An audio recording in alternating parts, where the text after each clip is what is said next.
Pierre de Villeneuve. Votre matinale info sur Europe 1. L'édito sport, bonjour Virginie Fulpin. Bonjour Pierre, bonjour à tous. Wimbledon se jouera sans Russes et sans Biélorusses. Le grand chelem anglais les exclut dans le contexte de cette guerre en Ukraine. On dirait que le tennis perd un peu la tête cette année. Comme s'il n'y avait plus de boussole dans le contexte politique et géopolitique actuel. Jusque-là, seules les équipes nationales représentant la Russie et la Biélorussie avaient été exclues. Wimbledon va donc plus loin, poussé par le gouvernement britannique. Et c'est à titre individuel que les joueuses et les joueurs sont écartés, simplement à cause de leur nationalité. Alors ça représente du beau monde. Daniil Medvedev, numéro 2 mondial. Andrei Rublev, numéro 8. Et chez les femmes, Ariana Sabalenka, demi-finaliste à Londres l'an dernier, pour ne citer que. Alors, est-ce que c'est une bonne idée ? Il n'y a pas de réponse simple, beaucoup de oui mais. Medvedev et Rublev, par exemple, se sont très clairement prononcés contre la guerre menée par la Russie et les voilà exclus juste parce qu'ils ne sont pas nés où il fallait, en gros. C'est quand même problématique. Est-ce que leur présence et leur discours d'opposants à la guerre n'auraient pas été plus utiles ?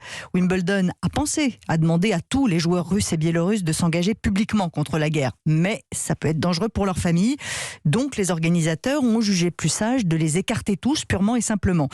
Et c'est pas forcément productif. Le Kremlin a sauté sur l'occasion pour parler d'athlètes transformés en otages.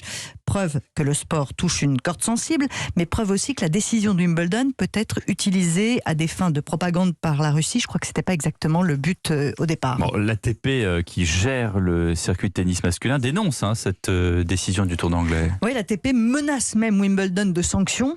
Lesquelles ? On n'en sait rien. Il n'y a plus vraiment de ligne directrice dans le tennis mondial depuis quelques mois. Les Russes et les Biélorusses ne vont pas jouer en Angleterre, mais ils seront à Roland-Garros. Ils seront à l'US Open aussi à la fin de l'été. Enfin, peut-être, on n'est plus sûr de rien. Tout ça, ça a commencé avant la guerre en Ukraine, avec le Covid et les différentes politiques sanitaires des États. Novak Djokovic a été expulsé d'Australie avant le début du Grand Chelem de Melbourne, parce que non vacciné. Il n'a pas pu jouer aux États-Unis au printemps, mais en Europe, en ce moment, oui, il est là. Et puis, si je vais plus loin, je peux même évoquer l'affaire Peng Shuai. La WTA, qui gère le circuit féminin de tennis, a annulé tous ses tournois en Chine, mais pas l'ATP. Deux réactions différentes. Donc, vous voyez, il n'y a plus de décision commune, plus d'unité dans la gestion du tennis mondial. Finalement, depuis le début de l'année, on ne voit jamais les meilleurs joueurs au même moment dans les mêmes tournois. C'est logique que la politique et la géopolitique aient une influence sur le déroulement des événements sportifs, évidemment. Mais là, on a l'impression qu'il n'y a plus vraiment de pilotes dans l'avion, ou alors, au contraire, trop de pilotes. Merci Virginie Fulpin pour l'édito sport.